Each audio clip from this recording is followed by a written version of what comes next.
Hello. How is everyone today?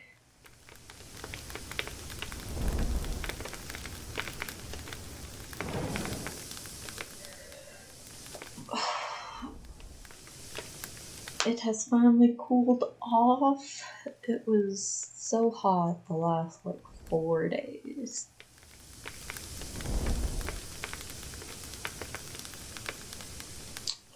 What else? Oh, if you hear any dogs in the background, we're dog sitting for a little bit. I think 2 weeks, so just ignore them.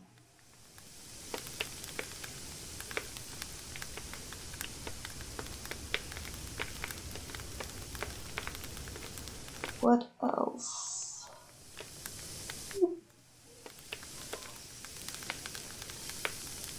Oh, okay, so we're gonna work on Karma's story today. And last week I said that Karma might be our mother, which was a stupid thought at that point. But what if Karma is our uncle? He's our mother's sibling. I mean, if you want to say anything in the chat, go right ahead. We're playing regardless, but that is my theory right now. With no other text than Karma saying some stupid line like, I'm kinda royalty, or I understand your feelings, or something along like that. And both of them having reddish hair. Ours isn't really red, but considering no one else has unnatural, I mean, I guess a redhead's not unnatural, but pink hair is kind of unnatural.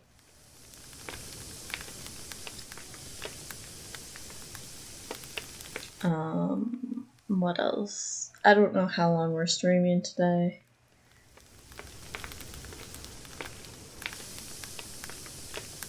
I guess it just matters on if we can find a good stopping point or not.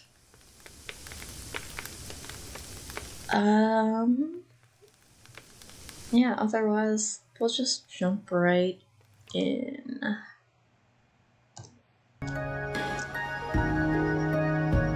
Okay. I already checked to make sure everything is working. Continue.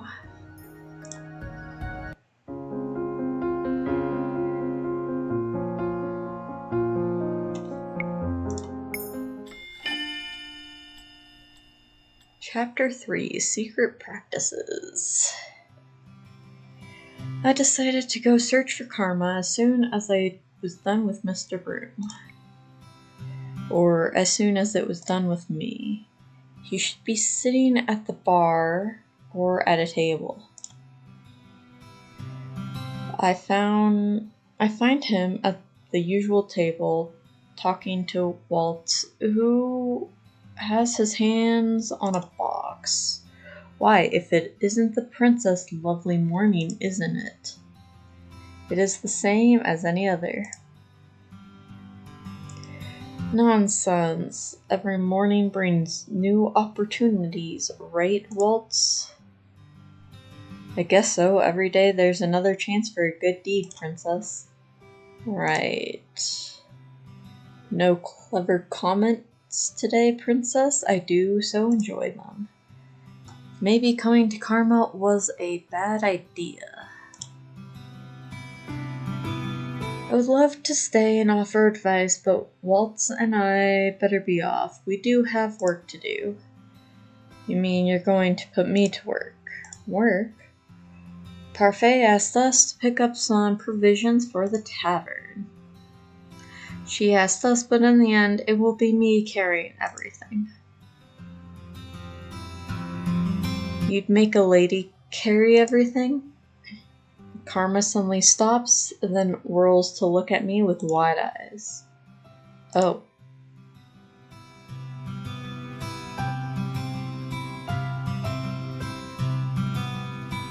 I cannot say that I like the glimmer in his eyes. How would you like to help, Princess Lucetta? I'm sure this would count as one of your good deeds. I don't think it would count as a good deed if you're offering, not even offering, you're asking us to come help. It's not how good deeds work. I'm pretty sure that's not how this works. Give me 1 second.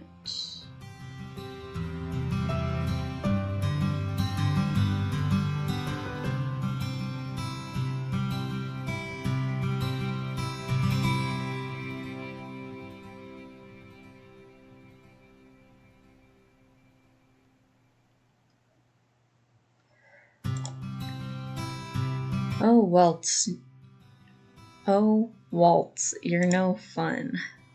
Helping Karma carry things does not sound pleasant, but I'll go. Truly, oh my. Waltz, it seems I will not be requiring your assistance today. Princess, are you sure?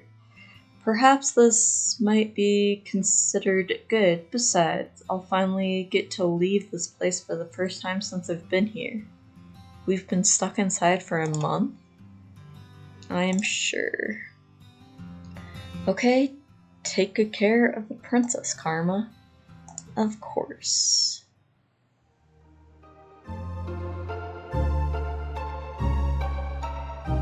For the rest of the day, Karma takes me to different shops around the town, reading off a long list and giving me the coins to buy things. I notice that the townspeople treat me nicely when the two of us are together. I do not understand why everyone likes Miss Karma so much, but maybe it is because they do not really know him. We stop in the middle of the town and sit at a small cafe on the outskirts to take a break. Miss Karma is still the picture of elegance. Why'd you dress like a woman? Darling, not so loud. Why is this even a secret? It's related to my curse. I mentioned that before, didn't I? Did you? I don't remember that. What is your curse again? Karma was one of the only people in the tavern who did not share what his curse was. Is knowing my curse even so important? You know what my curse is, so tell me what yours is. You drag me around town to help carry your things. But princess, those weren't even my things. They weren't mine either.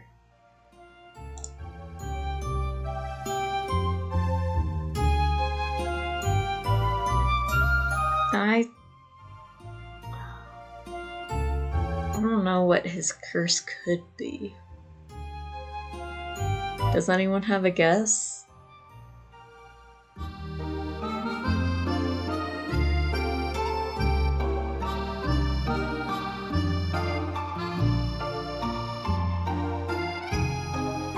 Okay, I will tell you, though it is very sad.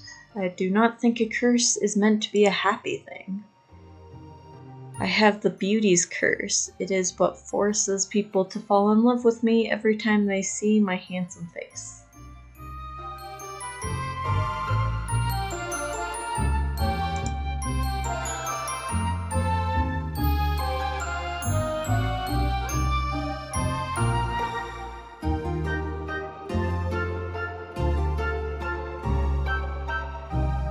So the opposite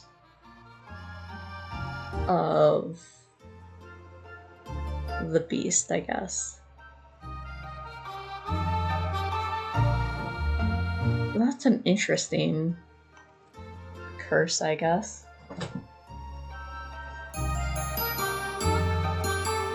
Is that really a curse? That does not seem awful at all. It's terrible, because you'll never know if someone likes you for you or just your pretty face. Terrible, isn't it?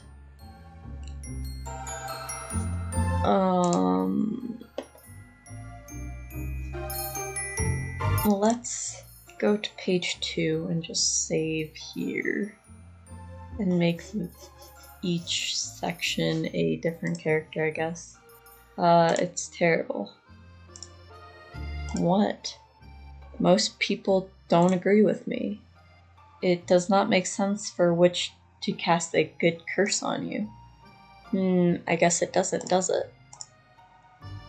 Thank you, Princess Lucetta. Why is he thanking me? Still, it feels like I'm missing something. Is that really the entirety of his curse?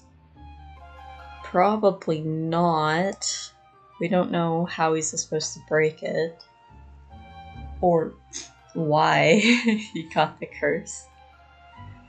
But don't people fall in love with you when you are a woman as well?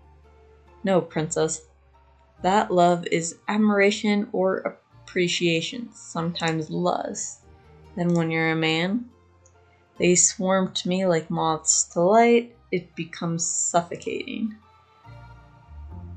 Whom does it affect? The curse only affects women. It is a condition of the curse that they be a woman and that I be a man. It's part of the fairy tale.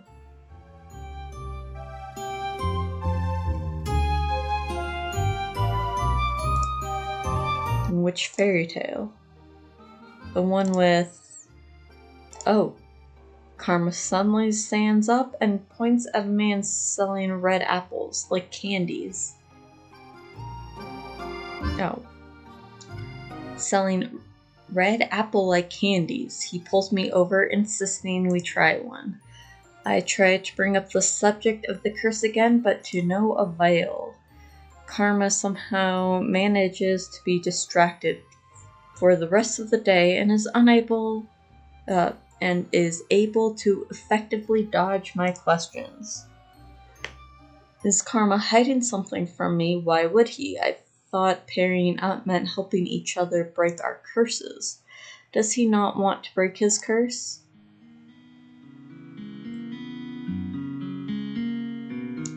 Oh, thank you so much, Lucetta. We were in dire need of these supplies. I supervised her well, didn't I? Of course, dear. He did not do anything. Princess, you wound me. It's the truth. But we had that nice talk. You avoided half of my questions, but he answered something, considering we didn't know anything before. Oops. Karma lets out an exasperated sigh that becomes a very forced yawn. I'm going to bed. Today has been a tiring day. Please excuse me, darling. Sleep well. Sleep well, Karma. Karma walks away, leaving me alone with Parfait. He's not so bad, you know. I do not know why I agreed to work with him. Give him a chance, Lucetta. I did not get a single good deed today. What? It's not about the act, but about the intentions. Did Karma just use me then? I am tired. I am going to bed. Tonight I will rethink my partnership.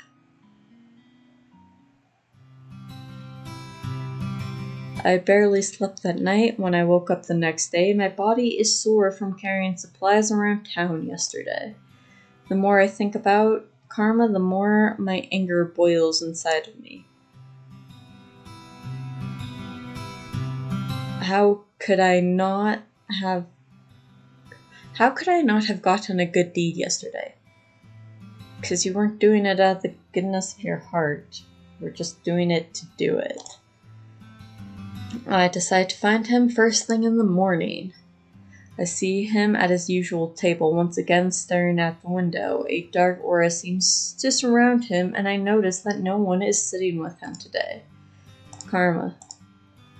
He keeps staring outside, and his eyes are glassy. Karma. Oh, Princess, good morning. It is far from a good morning. I did not sleep at all last night. What a shame. His voice is surprisingly cold, his tone rather dismissive.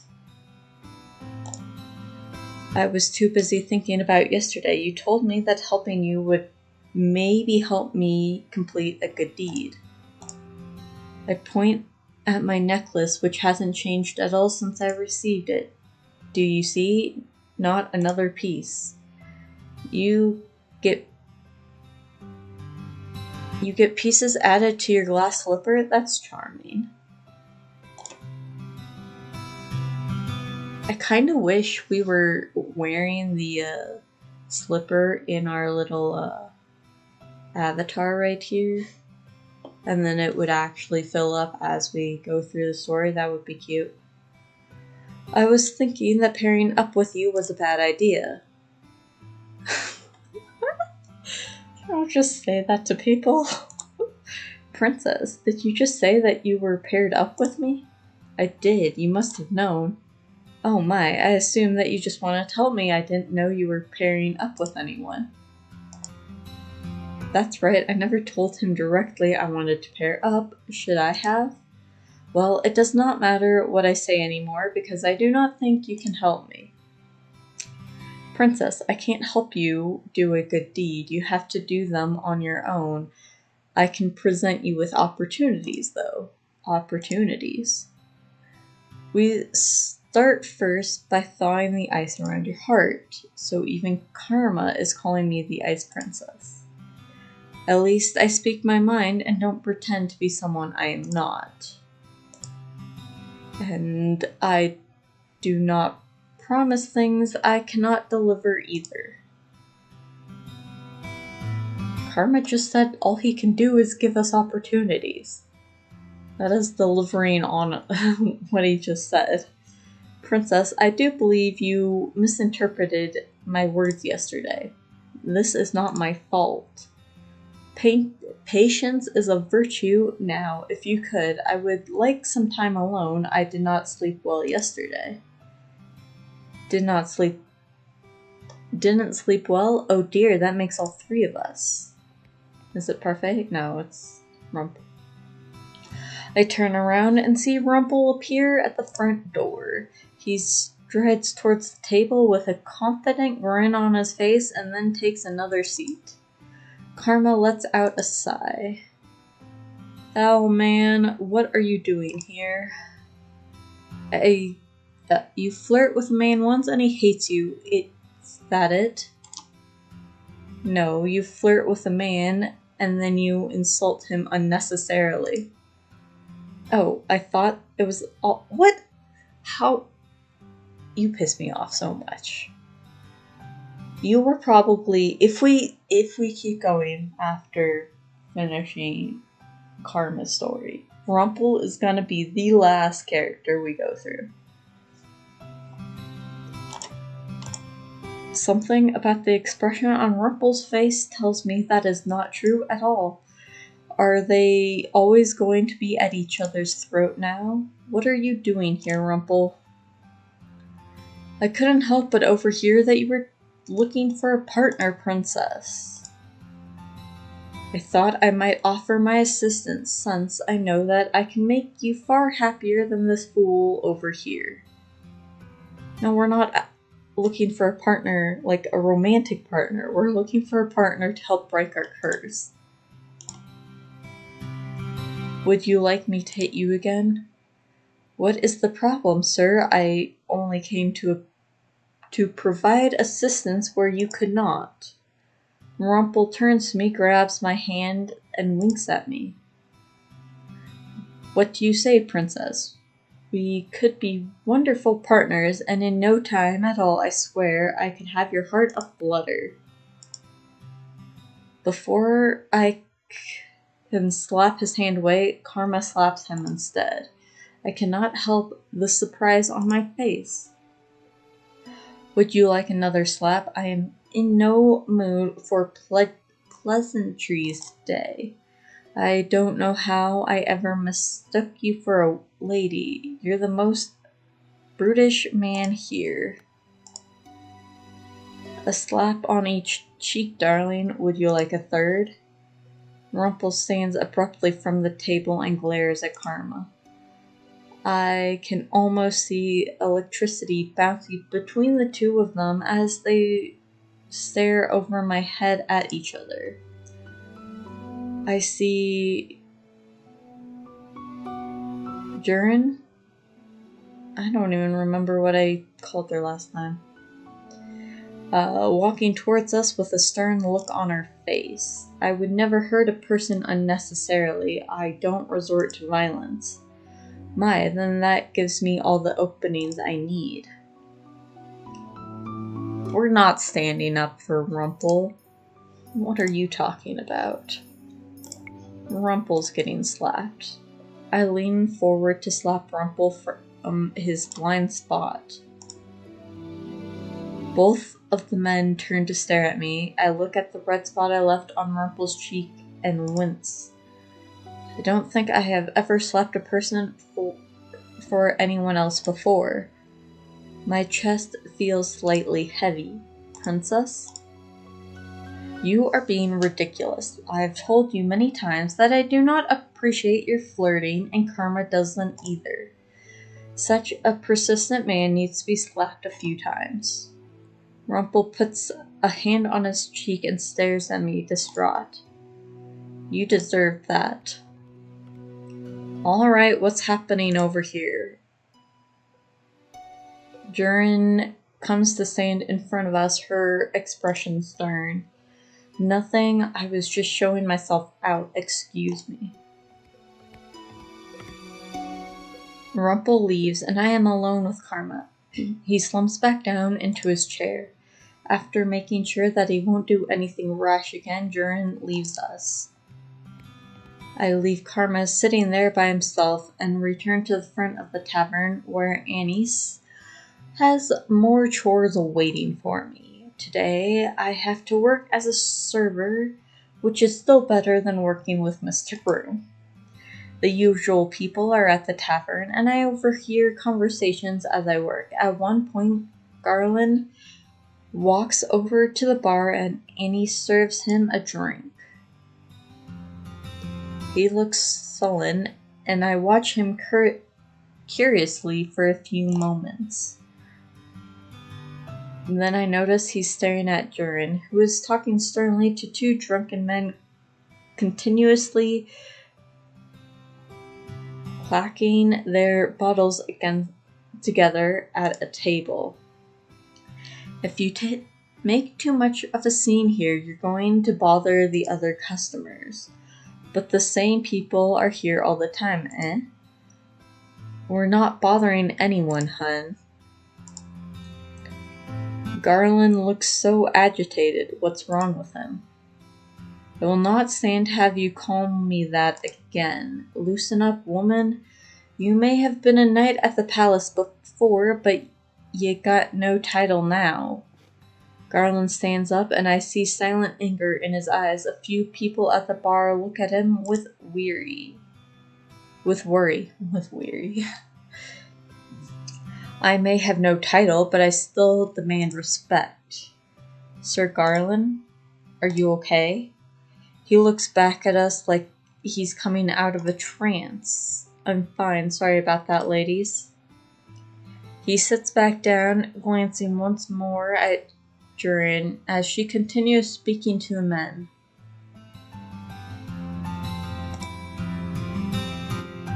And then glance at Garland. They glance at Garland wearily, their expressions more somber. Why was he acting that way? Garland's usually more composed. Princess, is something on your mind? No. I brush all thoughts of what just transpired from my mind as I return to my work. Hours go by and my body protests to all of the leaning I have to do. Even though I had to carry a lot around town yesterday, it was nice to get out for a while. Maybe I am better off helping him just to avoid the chores in here. At least that stops me from being worked to the bone. Oh, Princess, you're doing well today. I always perform like this. But today you've delivered everything really quickly. Do you mean to say that I didn't perform well on other days? No, Princess. I only mean to say that today your performance is even better than normal. Is that supposed to be a compliment? I walk away from Annie's, who stares after me sadly. If she wanted to give me a compliment, she could have said something that wasn't so backhanded. I don't think it was backhanded, I think you're just stupid. As the tavern clears for the day, I finally have time to sit down and relax. As I'm sitting there, Waltz pulls up a chair and sits in front of me. Hello, Princess. I heard from Annie's that you were excellent at your job today. Congratulations on improving. Princess? So you're mocking me now, too. Princess, I think you're taking things too seriously. The intention of a compliment is to, well, compliment someone. We're not making fun of you. Considering you had no prior experience with anything. Being told you're getting better is as good as a compliment as you can get. Just take it. Are you implying that I'm not normally as good at this? We never said you weren't good at this, only that you were better today. Let me give you an example. I put on puppet shows for kids. Sometimes the children come to me and say that the show was even better than usual. So the children are telling you that your show wasn't normally satisfactory. Not at all. The children always smile regardless of whether they really like the show. So long as you're trying your best, that's all that matters. The people in the bar are always smiling when you deliver food to them, aren't they? No, no one likes me here. Maybe if you smiled, they would smile back. I'm not going to smile for any of them. I do not owe them anything. You don't need to owe anyone a smile. Any smile that isn't owed is fake. Princess, I am leaving, Waltz. I want some time to myself. I walk upstairs to my bedroom, pointedly ignoring the looks of sadness on Waltz's face. I have been sleeplessly lying on my bed for hours. Sometimes you hear the sounds of people walking through the hallway. Who would be up at this time of night? I need to leave and get some fresh air. It is eerily quiet at night. I stop when I hear faint sounds coming from outside. What is that?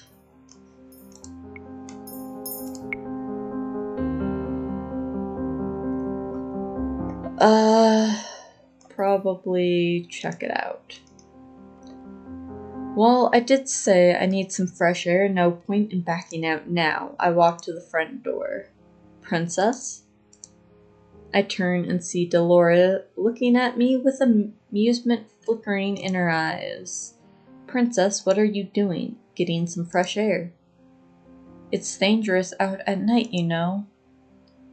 You can't just keep me inside like some caged bird. I didn't say you had to stay inside. I said it was dangerous. You might need to get your ears checked. Then there won't be any problem with me going out right now. Princess, you only hear what you want to hear. You can't go outside without an escort. I'm not going to go far. Before Delora could stop me, I walk out the front door and head in the direction of the sounds. You must be the most disobedient princess I've ever met. And you must be the most annoying witch. Delora lets out an undignified snort as she catches up to me. Fine then, we'll go on this little night stroll together.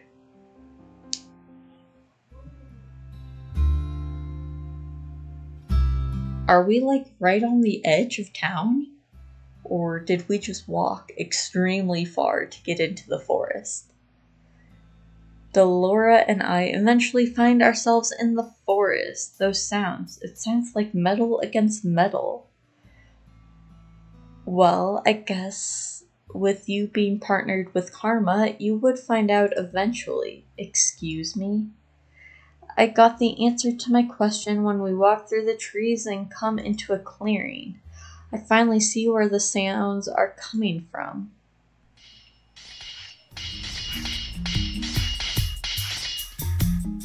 Two men stand in the clearing, swords clashing. One of the men is Garland, who is poised with his sword. It takes me a moment to realize the other is Karma, who isn't in a dress. So it was he who was with Waltz that night. Neither he nor Garland notice us at first.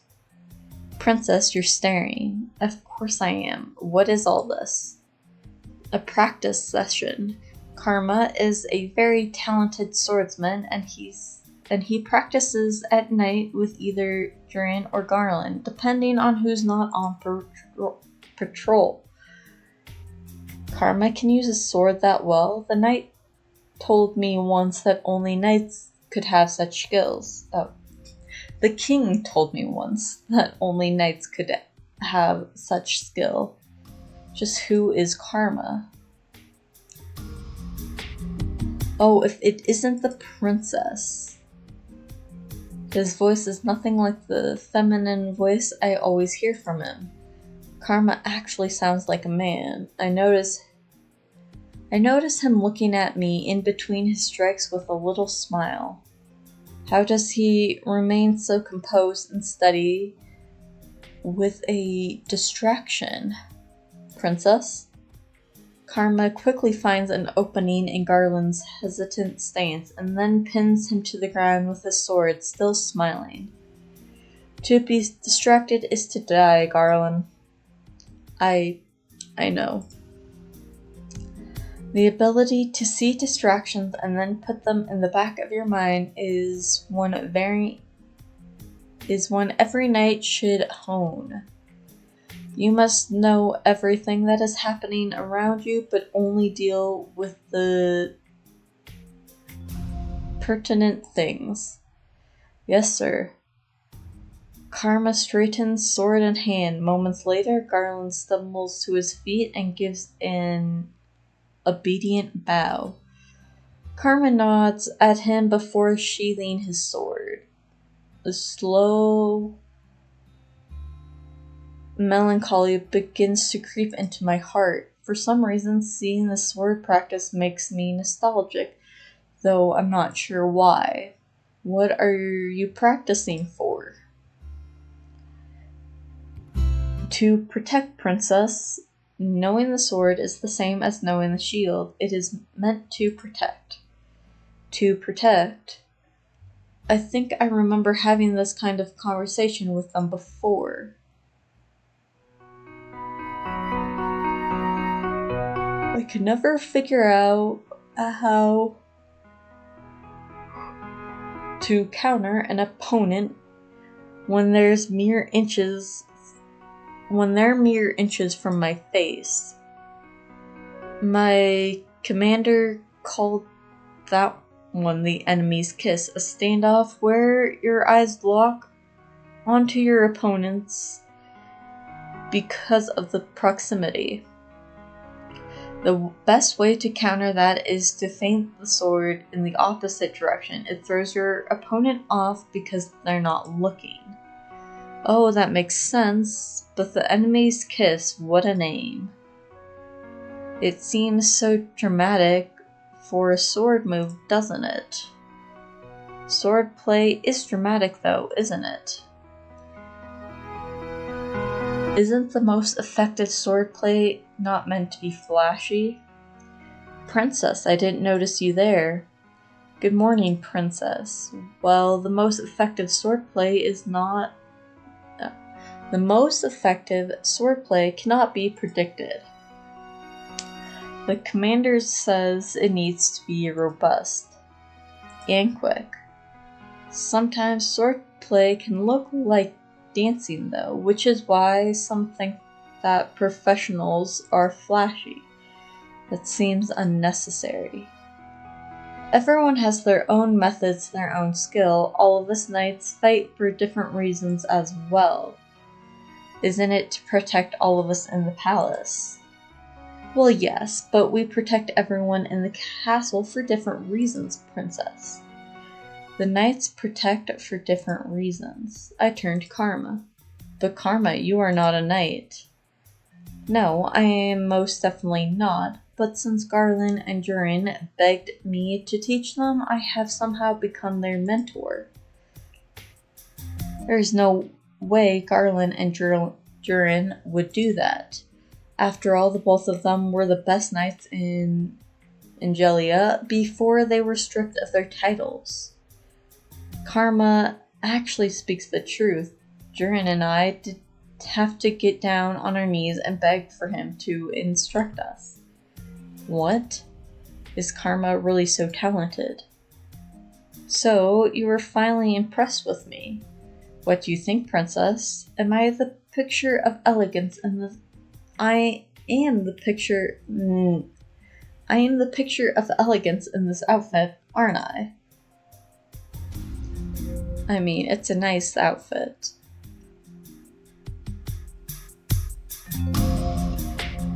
You know, I don't know why you and Rumple fight so often. You really are very similar. Don't compare me to that fool, he has no class. Just because you come from different backgrounds doesn't mean he has less class. So the reason you were so tired today is because you do these practices at night. Oh, I suppose I've been caught red-handed. Why does this have to be a secret? Does this have to do with Karma's curse? But he is not in his disguise now. We could have been working on breaking our curses today, but no, you decided to stay up late into the night and practicing was more important. That was probably why you were so grumpy this morning. Well, our protection is vital, don't you think? Garland, you were at the palace. How is it that Karma possesses more skill with the sword than you? Princess. Karma is special, Princess. He's the most talented with the sword than a lot of other people. And I do pride myself in being a splendid instructor. But never fear, Princess. I will help you dispel your curse. After all, you did just suggest that we were partners. Can he really help me with my curse? But how will he do that? By just presenting opportunities. We'll try again tomorrow, darling. But for now, Garland and I have some more work to do. This time, Garland, do not lose focus. Yes, sir. The sound of swords carries through the night air, and for a long while I stand with Delora watching the two men fight. Karma chides Garland often, telling him that his concentration is waning. Karma is a good swordsman, perhaps even better than the palace knights. His nimble swordplay repeats again and again in my head, even when I return to the tavern for the night.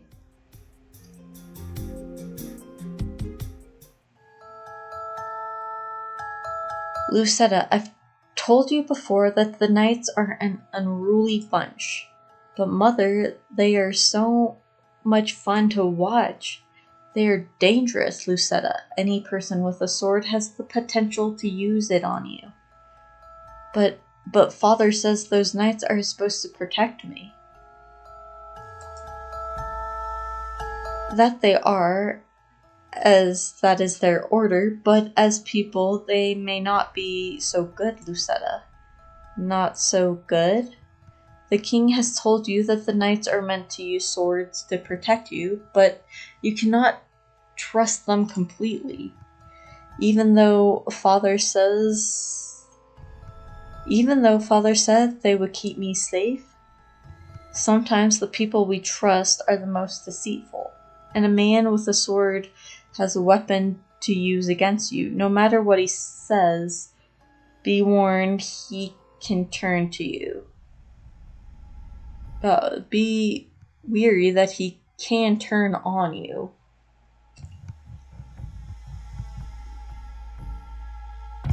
Her mother is so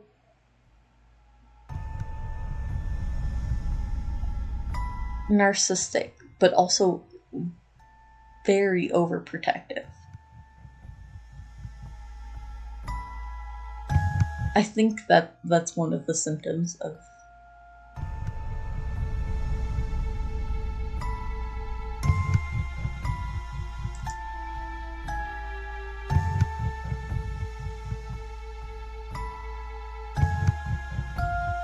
having a narcissistic parent, though. Haven't I told you before that you should not trust people? But the knights are. Even knights can be treacherous, Lucetta. Do not trust a man with a sword. He can be dangerous. Yes, Mother, I understand. Try to understand, my sweet. I only want you to be safe. Maybe that's why the king was never part of Lucetta's life. Mother didn't want anything to do with him, so pushed him away, made it seem like the king wanted nothing to do with her. Yes, I understand. Chapter 4, Girlfriends. That was a short chapter.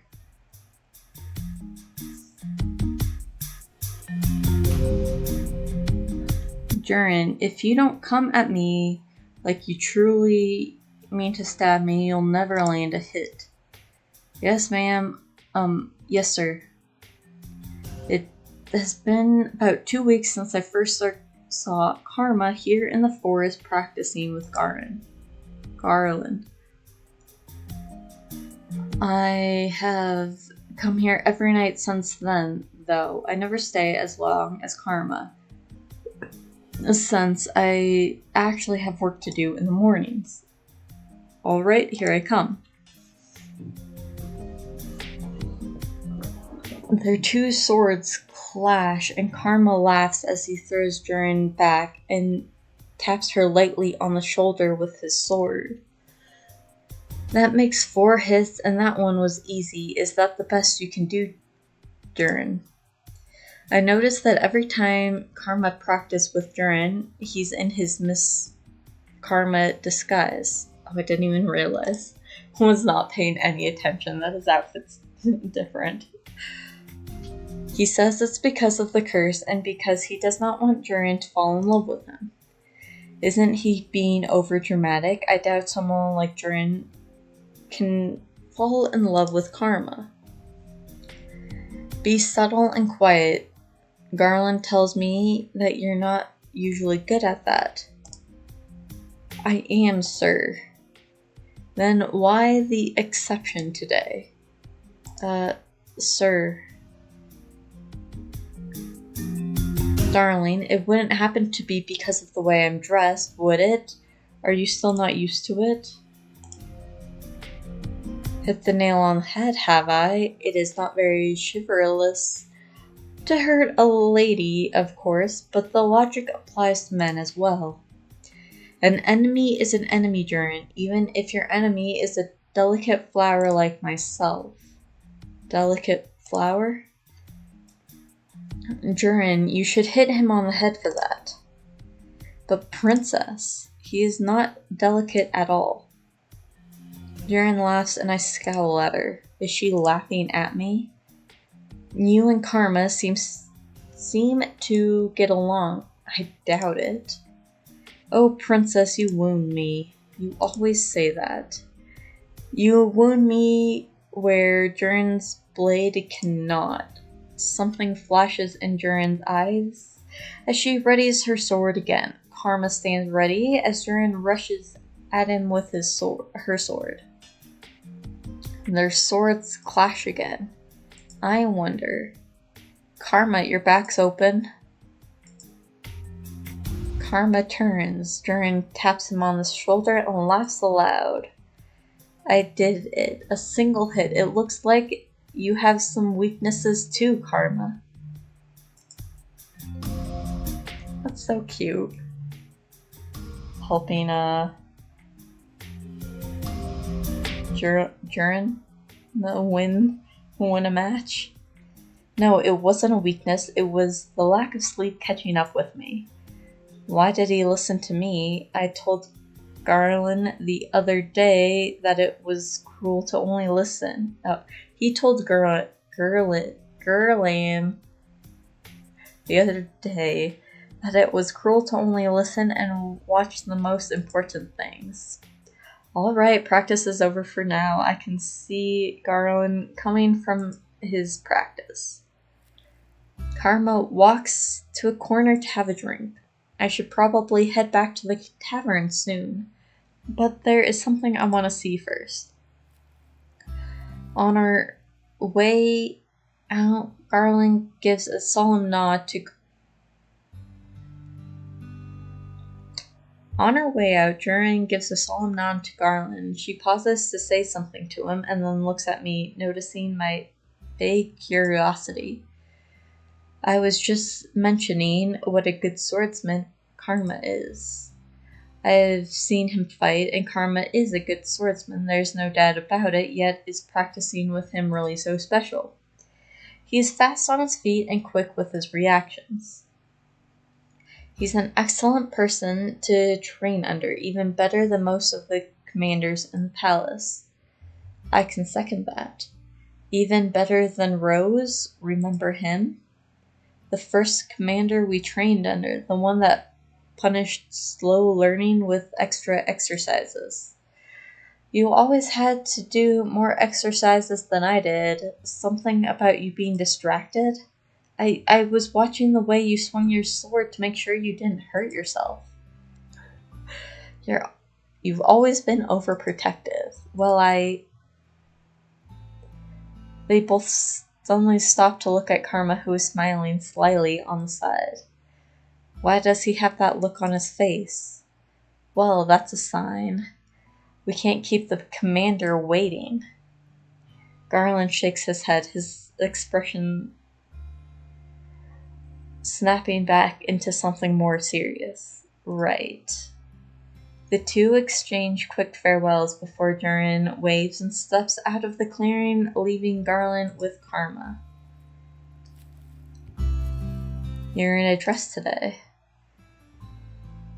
Are you two really so opposed to hurting me when I'm in a dress, or are you worried about ruining it? No. No to which one? It's just so strange. You move so well, even in a long dress. But yes, Jurin did mention almost stepping on it once. Impossible. I am the picture of elegance. How long is this dress that, it almost got stepped on? Is it dragging on the floor? Of course, sir. Karma shrugs Garland's comment off. The two ready their swords, then get right into practice. Jurin takes over Garland's patrol now so that Garland can get in some practice time. So, Garland, have you told Jurin yet? No. The conversation that Karma always has with Garland is the real reason I stay up stay behind to watch them practice. Oh, you just like the gossip. Okay. I don't understand why Garland answers Karma's questions if doing so makes him so depressed. Well, will you ever say anything to her, Garland? Why don't you just confess to her already? Karma lands an easy hit on Garland. I don't know why I'm struggling with his name so much today. Who sighs in response. Whenever Garland thinks about Durin, he gets distracted. I do not understand his feelings at all, but seeing him remain quiet frustrates me. Durin is talented and poised. I could never be good enough for her. You'll never win a woman's heart if you don't compliment her looks as well, Garland. Well, she's pretty too, beautiful, and then there's me. Aren't they both nice? Haven't they been training together for a long time? I mean, you're not the ugliest character.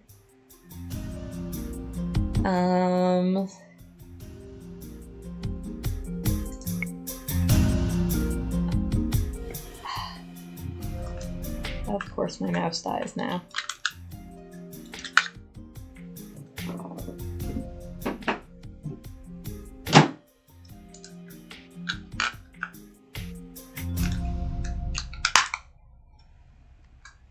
It might just be easier to get a corded mouse. Oh, we need to save. That's what we were doing too. Okay. Yeah, just say something. Everyone can see you like her. Just say something. Well, all you ever do is talk about her. Even Karma says your concentration is lacking because she's always on your mind. So just tell her if she does not like you back, then that's it. If she doesn't like me back? Confessions are hard, princess. Very tenuous. You were only saying that because you're dramatic about everything. The very nature of love is dramatic, darling. But enough idle chat, sir. Let us continue our training.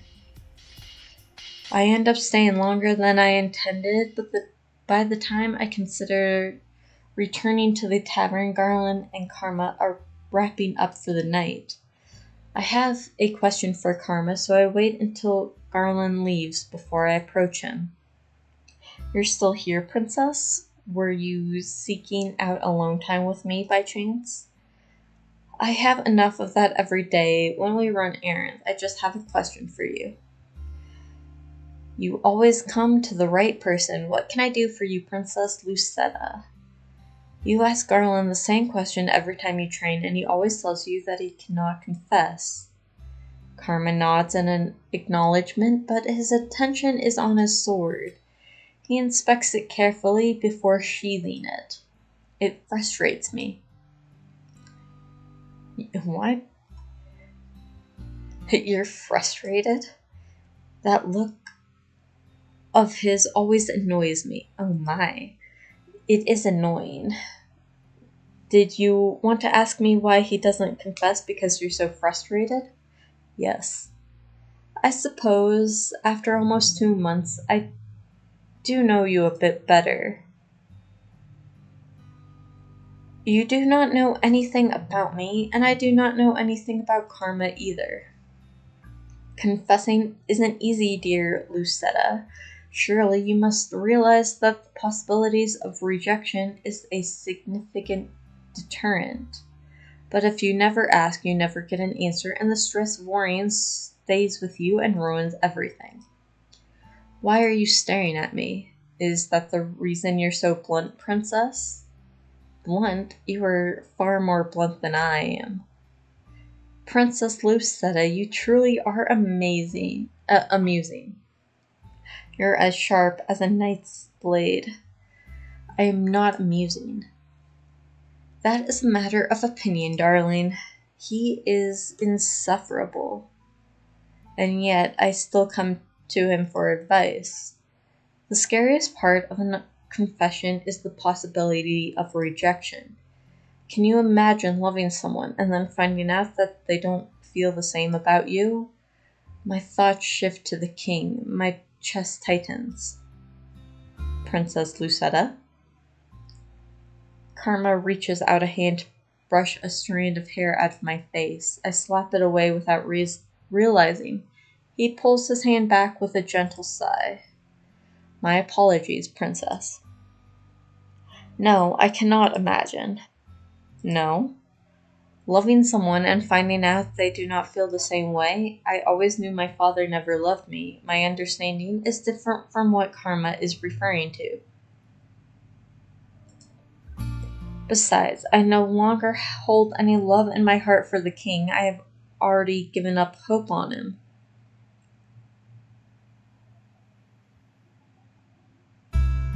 I don't think your chest feeling tight means that you've given up your hope that you love the king or he loves you, right? It is a good thing you haven't experienced a rejected love, Princess. It is one of the worst feelings. Karma asks to be alone, so I return to the tavern by myself that night.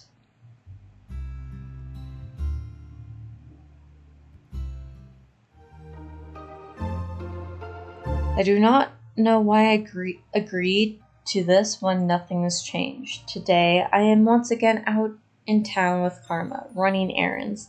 Since we've been partners, he insists on me coming with him every day. At least we're getting out more often, I guess. Why do you need a new dress? Because a lady needs all kinds of dresses in her closet. Variety is key when you want to make a good impression. Why would you want to make a good impression on people in a disguise? A disguise is meant to conceal you. It does not exist to be flaunted. Oh no, darling, I only wear the disguise to stop the curse from working on people. It's not really meant to conceal anything but the fact that I am a man. Being doted on by a married woman or a woman in love with another man is especially troubling. Is the curse really that powerful? Karma leads me over to the dress store, and our conversation pauses when he goes to the store owner to give specifications for a new dress. When we leave, Karma suggests going someplace to reward me for all my hard work. You're treating me? Why wouldn't I, darling? You've been helping me for a while now. What is this feeling? Gratitude? Karma does owe me for everything that I've done for him, so why do I feel like this? You know, it would be much easier if you just helped me carry bags. Oh, there. Let's buy one of those cupcakes. Karma cuts through my suggestions easily. Does he really dislike work so much that he'd rather pay me off for helping him?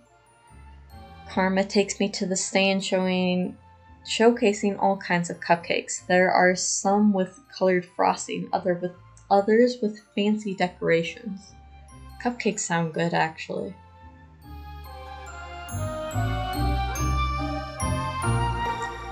Some are especially eye-catching, like a bright blue cupcake decorated with little stars. Oh, is it like a galaxy look? That would be cute.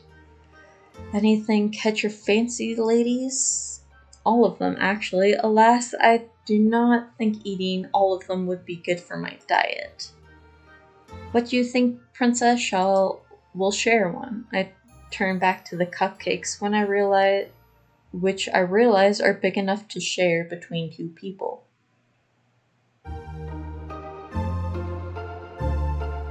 The cupcake's meant for one person, so either this is like a really mini cake, or it's an extremely giant cupcake.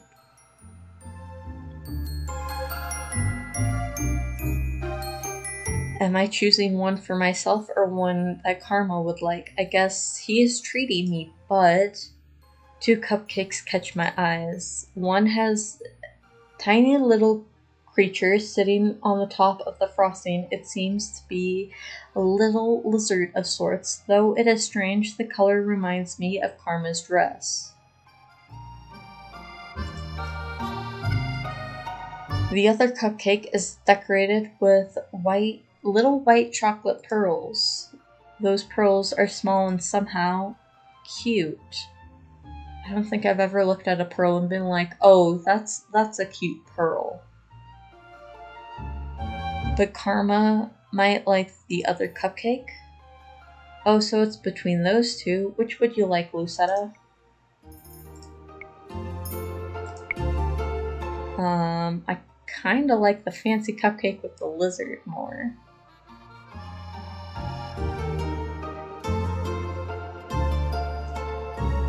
I'll have that one. Then one with the... Oh my, is that a chameleon? A chameleon? It is a chameleon. Oh, that's adorable. Sir, we'll take one of those. I was thinking he'd like it for the colors, not the chameleon, whatever that is. Context clues, Lucetta. The chameleon must be the lizard. Let's go enjoy this somewhere else, shall we? Karma leads me to the middle of the plaza. The 2 of us find a table. He walks off to find a fork and a knife before returning and handing a set to me. Do we really need a knife and fork to eat a cupcake? So before we got your dress, you distracted me with cupcakes. We were talking about your curse. Were we? It's not an interesting topic. I was glad that we gotten off that tangent, to be honest. Why don't you want to talk about it? You have your secrets just as I do, Princess, but the whole point of pairing up is to help each other with our curses. Princess, you want to help me? Only because it is necessary that I help him so he can help me. I haven't made any progress helping you, though. You said you would provide me with opportunities. I'm not very good at that, am I? I'm sorry, Princess. Well, I don't think I've done anything for you either.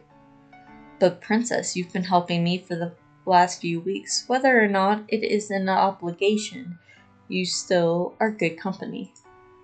Good company? No one has ever told me that before. They only chide me for being difficult to speak with. Why are you cutting it there? Whatever. Karma starts cutting the cupcake. His knife slides through frosting and cake with ease. I would hope so. It's a cake. You wouldn't want it to be hard. I do like how the chameleon's made out of fondant. I've definitely never seen such refined manners from a simple dessert. What was your life like before the curse, Princess? I have no need to tell you any of that. No, it's not necessary, but I am curious. Would I be doing a good deed by telling him? I don't think so. How about we trade off facts for facts? You give me a story today, and I'll give you one tomorrow. What makes you think I'm interested in your life? Considering you keep asking about the curse, you must be partly interested in something. Well, you keep asking me about my curse. Only because we're working on breaking our curses. Okay then, we won't talk about the past or any secrets. We can talk about this cupcake instead. Excuse me. What? Why does he always insist on changing the topic? Karma cuts the chameleon on top in half. I notice that he gives himself the head, which is a lot cuter, while I get stuck with the tail. Chameleons are little lizards that can blend into their surroundings. Is he willing to go this far to avoid the subject? You didn't even know what a chameleon was. Shut up. When I was a child, my father used to call me a chameleon. What? I hid a lot to avoid responsibilities. Oftentimes no one could find me, not my father nor the servants. If he had servants, then that makes him a noble. One day, I was out searching for a mythical creature in our garden, and I came upon the chameleon. It was the small, silly little lizard, but I'd only found it because I was looking for something fantastic. The lizard on the cupcake does not seem all that fantastic. My father explained what it was to me, and that he started calling me his silly little chameleon. It was ridiculous, but he said I was always very good at hiding, so it suited me. What is it, princess? It seems like you are still good at hiding. You hide behind your disguise, and you keep many secrets. I suppose I'm still a chameleon, then. I don't think the nickname makes any sense. Nicknames normally don't make sense. Sometimes they don't have to. Nicknames don't have to make sense to be enduring, princess. Can we please just get back to the subject at hand? Yes, this cupcake.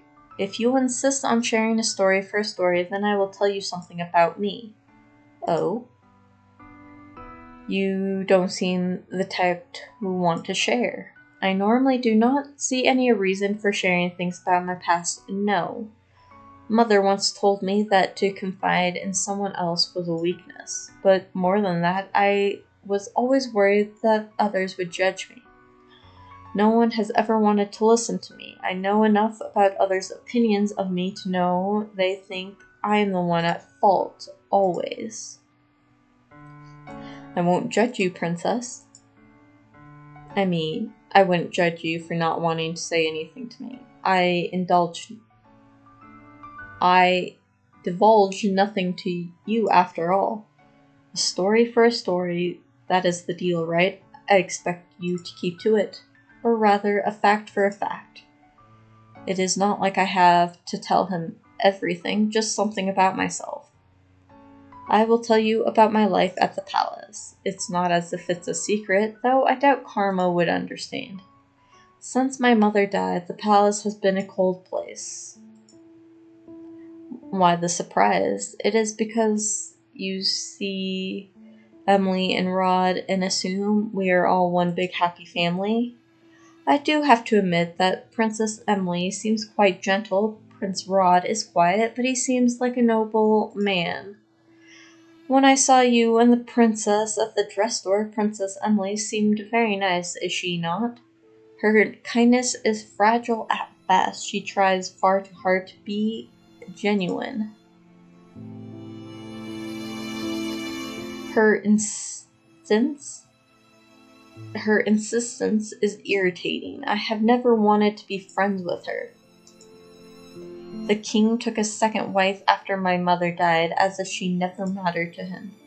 Karma is silent, and I continue to talk, my emotions loosening my tongue. I had meant to stop there, but the words keep coming. The only one who ever showed me any affection in the palace was Mother. The king never paid much attention to me in the first place, but he treats Rod and Emily far better than he ever treated me. What was your mother like?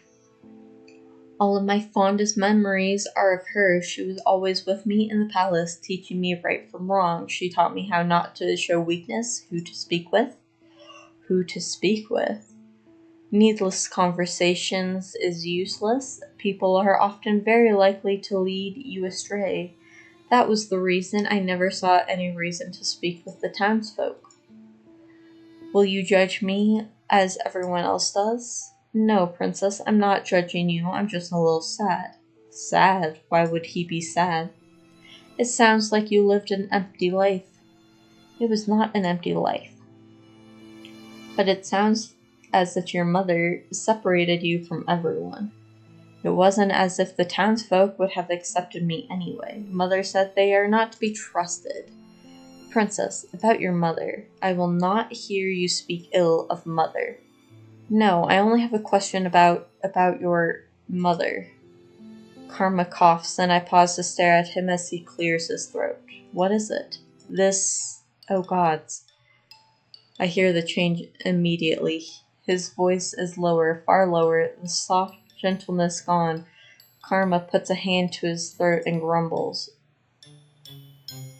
Karma's voice is tinkering on the edge of sounding unmistakably male. I've always wondered how he's able to change his voice, but I always forget to ask him about it. What happened to your voice? Oh, it's Miss Karma. I turn to see a young market girl approach as she looks at Karma adoringly. I've always wanted to speak with you, Miss Karma, ever since you complimented my dress that one time in the dress store. I like the pattern on her dress. It's kind of all over the place, but it's better than the plain blue dress. Your dress is lovely today as well, Miss Karma. Karma? Miss Karma, are you okay? I am quite fine. I cannot help but giggle as the girl takes a step back, looking shocked at Karma's now deep voice. Karma curses again in his deep voice before forcing a bright smile on his face. Excuse me, I'm feeling under the weather. I notice that he's trying to change the pitch of his voice, but the highness is only annoying rather than soothing now. Oh, I'm sorry. Karma turns to me urgently, but I am too amused to offer any sort of assistance. What is it, Karma? Karma's smile is forced, and his eyes are glaring at me. I laugh once again, but unable to help myself. Not able to help myself. His expression softens, if only slightly.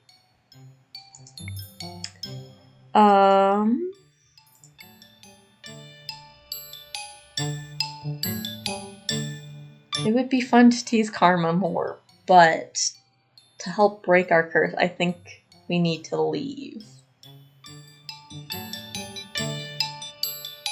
Yeah, let's leave. I think we better get going. Karma nods his head. I'll have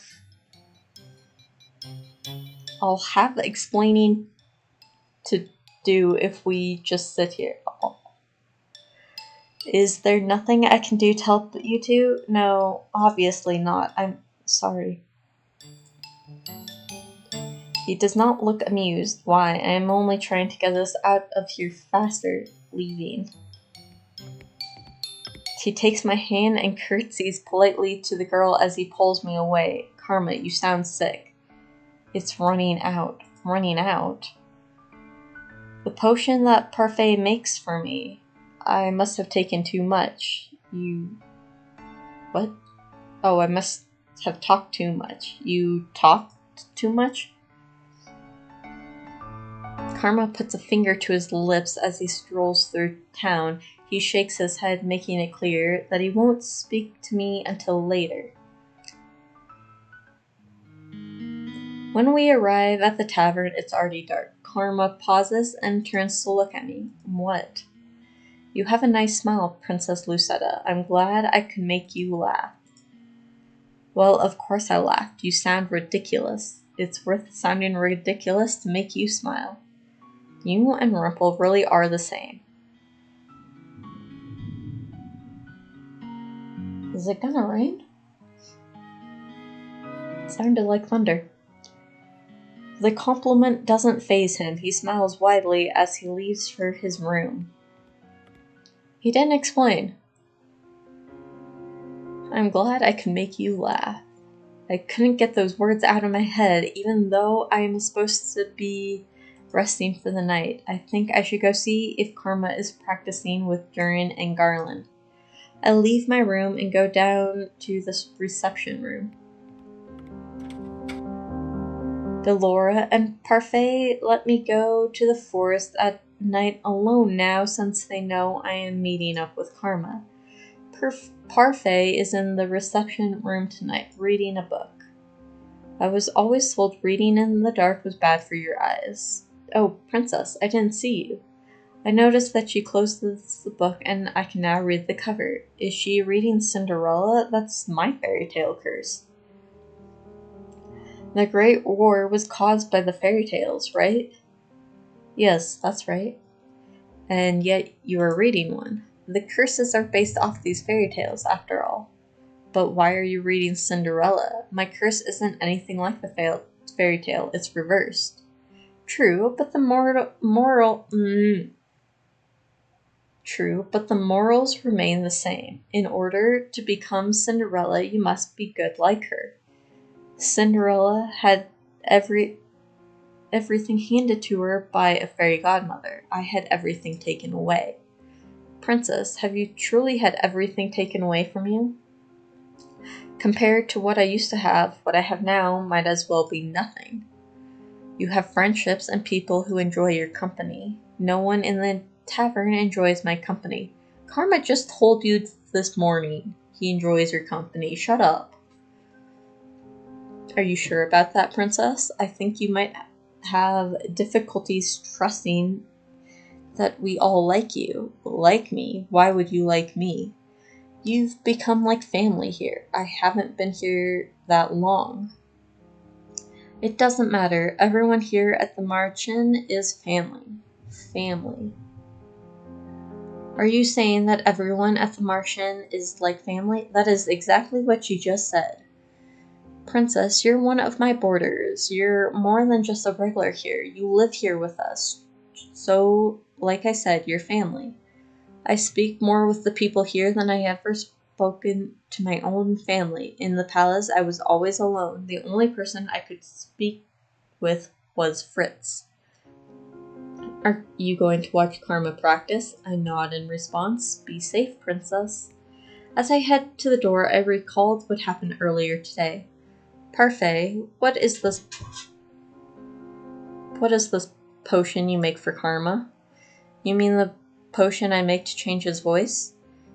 He begged me to help him when he first designed his disguise. Karma makes a beautiful woman, but he didn't think the illusion was complete without a convincing voice.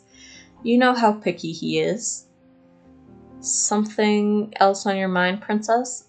Karma hides his curse, but you must know the conditions of breaking it, don't you? Parfait does not answer. Or are you also keeping it a secret? Princess Lucetta, not everyone likes to talk about their curse.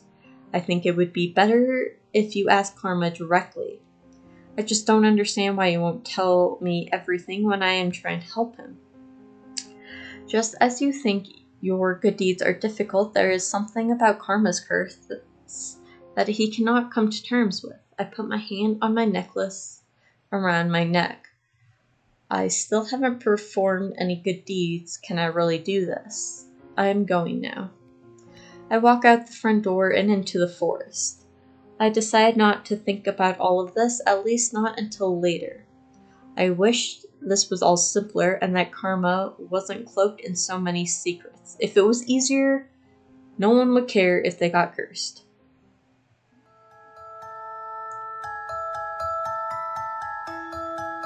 Mother, I went to town today. Oh, I told you not to go into town. Did your father take you? He told me it would be fun. And was it? No, everyone looked really angry at me and I don't know why. I told you before, haven't I, dearest one? The townsfolk are jealous of you. Jealous?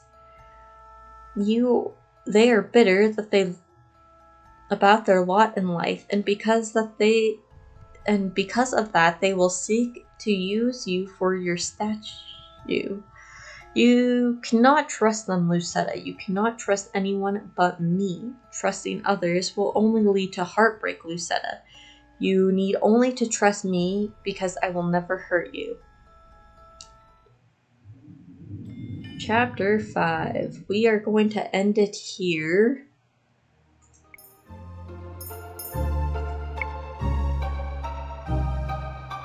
And call it for the day.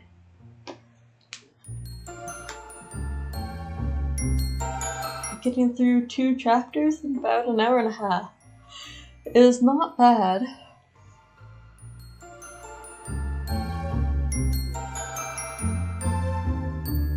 But I still think my theory of Karma being our uncle is the most likely option.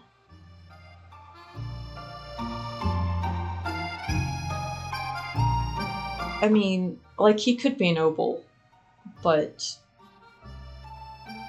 we don't know if our mother was a noble or just another princess from a different country. So, that is my theory.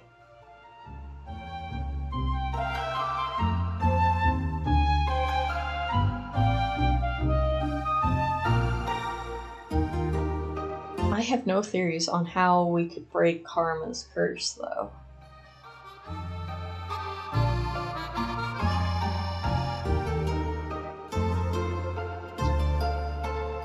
So, hopefully we'll learn more about his curse soon. I was kind of hoping we would get a good deed done today, but I guess not. Oh well. Anyway, I will see you all next week while we continue on Karma's story. Have a good rest of your day. Bye.